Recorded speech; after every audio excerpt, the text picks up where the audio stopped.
A okno si porajtu, švoh 2 kvadrata, pri Škodi večjega in kjer na vzdubu? Sedežu se seveda prilagojeni kratici RS. Tole je ena najdražjih pa najhitrejših Škod sploh.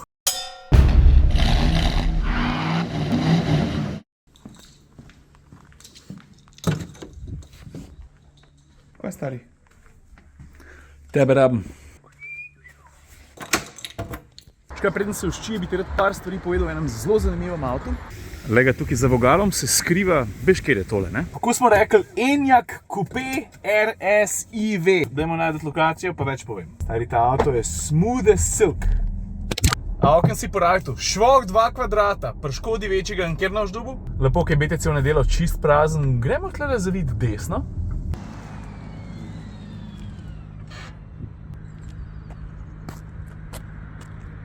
Kaj pa pravimo? Kje začnemo? Poglej, po mojem najbolj še takole začnem. Tole je ena najdražjih pa najhitrejših Škod sploh. Pričemer to sploh ni glaven del njene privlačnosti, zato ker tale RS, mimogrede, to je ta prvi električen RS in ni vas bilo malo, ko ste potegnili vzporednico s, pazi zdaj, ja, češki Lambo Urus ste večkrat napisali, kar ni čisti strte zvit, ampak dajmo se malo umiriti, ker če že iščemo družinske vezi znotraj koncerna, ja pa bomo najbrž kaj najdeli pri Audiju pa pri Volkswagenu. Recimo Q4 e-tron ali pa ID4 GTX, pa kristalnega obraza se tudi še lotimo. Nastav zasnovan je bil, ne vem, 500 metrov v tisto smer, Hella Saturnus, ne, to veš? Pa ne, dajmo se kar zdaj lotiti, zato ker to je eden najbolj privlačnih, zanimivih detajlov, ki jih je ta avto sposoben ponuditi. Crystal Face, ali kako mu že rečejo, pri Škodi je izredno zanimiv. Veš, vseh lamel, ki ga sestavljajo, je 20, 19 pokončnih, pa ena prečna. Mimogrede, danes bomo hitri tudi zato, ker sem na Instagramu opravil že en obsežen report povezan s tem avtom, ampak vseeno. Za njegovo osvetlitev skrbi 131 LED diod in eden od pomislekov, ki niso glih iz trte zviti, je bil tudi dober, razumemo, zgleda lepo, ampak koliko je pa tole občutljiv na,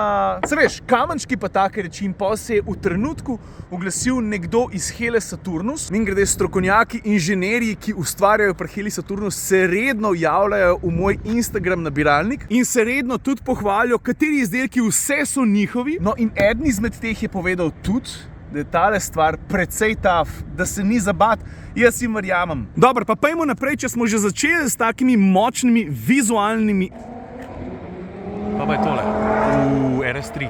Človeka hitke zmede, ne? Gremo naprej. Hotel sem reči, če smo že začeli s takimi izrazitimi vizualnimi elementi, dajmo s tem tudi nadaljevati. Veš, tale RS je recimo opremljen z zelo atraktivnimi, seveda polnimi 21-kami. Polna so seveda z razlogom, ker oblika platišč lahko zelo vpliva na to, kakšen je količnik zračnega upora in kako ekonomičen je avto, bolj kot si misliš. In to so mimogrede tudi največja platišča, ki jih lahko na tem avtu najdeš, lahko so tudi 19-ke ali pa 20-ke. Zdaj tisti komentarji, da je to ene vrste češki električni Urus, niso čisti strte zviti, predvsem zaradi neke osnovne oblike, zaradi padajočega zadka, kar je njegova glavna značilnost. Pa barva je čist odbita, to moramo poudariti. Pa zdajle gruntam, ko gledam tega kupeja, a navaden Enyaq ima tole svetlobno telo neprekinjeno po celi dolžini zadka? Mislim, da ne. Paš pa, da ima kljuko zdajle ven, pa tudi napaše, no. Nekaj smo že zadnji, lotimo se kufra, vseh litrov je 570, kar pomeni, da to je 15 manj kot pri običajnemu Enyaqu, kar sledi tistim osnovnim pravilom uporabnosti, seveda ponuja ogromno enih kavlov pa drugih uporabnih rešitev.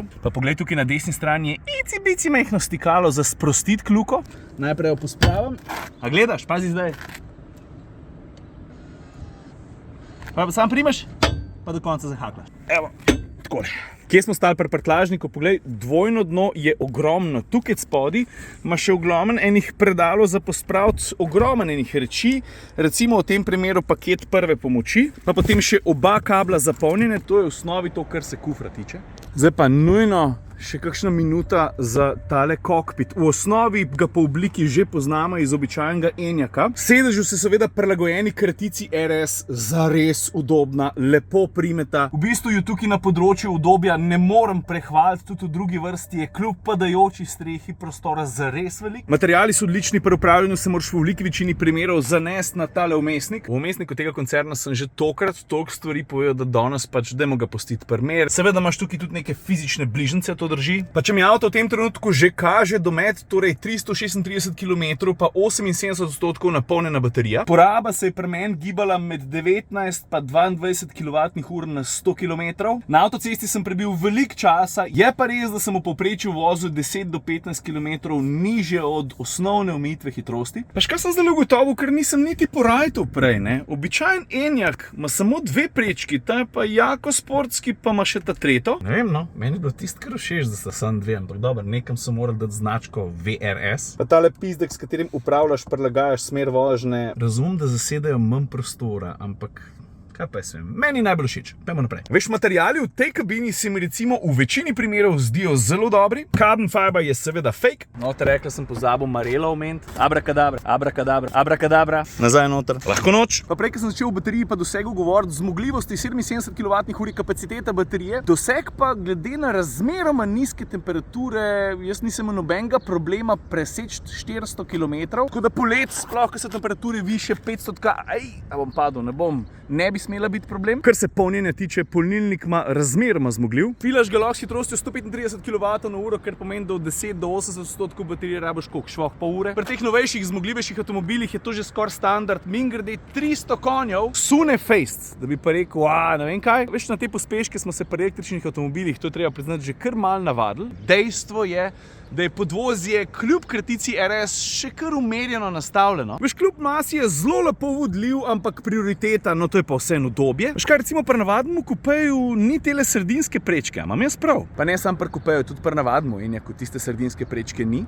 Audi TT, prva generacija. Ki pa ceno tudi žihar pogledamo, ne? To se pravi, tale Enyaq Coupe RS v osnovi stane 77 kWh, 220 kW, torej v osnovi 65 198. Cena testnega vozila, potem, ko seveda dodaš en lep seznam dodatkov, je pa 74 719,18. Dodatna oprema pa kovinska barva, paket za pomoč pri vožnji plus, družinski paket Basic, slog notranjosti RS Suite, paket za vožnjo Sport plus, paket udobje plus, toplotna črpalka, very important, mehansko vrtljiva vlečna kljuka, univerzalni polnilni kabel za trofazno in šuko vtičnico, infotainment plus, zadnje stranske zračne blazine in centralna blazina spredaj, komfortni sedež plus, aluminijasto platišče Vision 21 in paket za klimatizacijo plus. Druga vrsta, placa velik, ne glede na padajočo streho, pa tudi tale sredinski element, poglej. Poglej, tole zadevo lahko takole odmakneš in ker je poden raven, tole moram pa jaz malo spucati, preden ga vrnem. Hočem reči, da ker je poden raven, ima tudi tista oseba, ki sedi tukaj na sredini, in gre tudi ta zid razmeroma širok, pa še kar udoben, glede na to, da to ni čista prav zid, je prostora tukaj tudi za noge in vse smeri razmeroma veliko. Pogon je 4-kolesen, oprijema je zares zelo veliko. Zdaj na konc dneva pri meni šteje pa kako se vse te stvari, ki sem jih ravno kar omenil, združijo v celoto. Torej, vozna dinamika, prostor, uporabnost, štrom, doseg, vse, kar vpliva na to, kako je s tem avtomobilom živeti, kako ga je uporabljati. Moram priznati, da se je tale avto uvrstil v moj top 3 štromarjev. Zdaj, na katero mesto točno bi ga dal, se mi zdi, da... A veš, pol, ko ga prečešeš od ospred pa od ozad in ga nekaj časa uporabljaš, moram priznati, da z izjemo malo večjega obračalnega kroga nekih hudih minusov. Dobro, se imamo pol še ceno pa kup drugih dejavnikov, ne? Ampak jaz sem se v njem dobro počutil. In precej z lahkoto se je uvrstil v seznam meni ljubših štromarjev. Ajde, barva, ne? To, kaj pa jaz vem, no? Konkurenčnost, kraje, pogledov, to je načem superkari za 200-300 jurjev, to pa gotovo. Pa lahko se tale kristalen ksiht lepo pržgeš, kad ti avto odkleneš oziroma zakleneš, ček sam malo. Ključek. Seksi, kaj ne de? Za konc imam pa jaz zate en vprašanje. Za sebe pa lučke.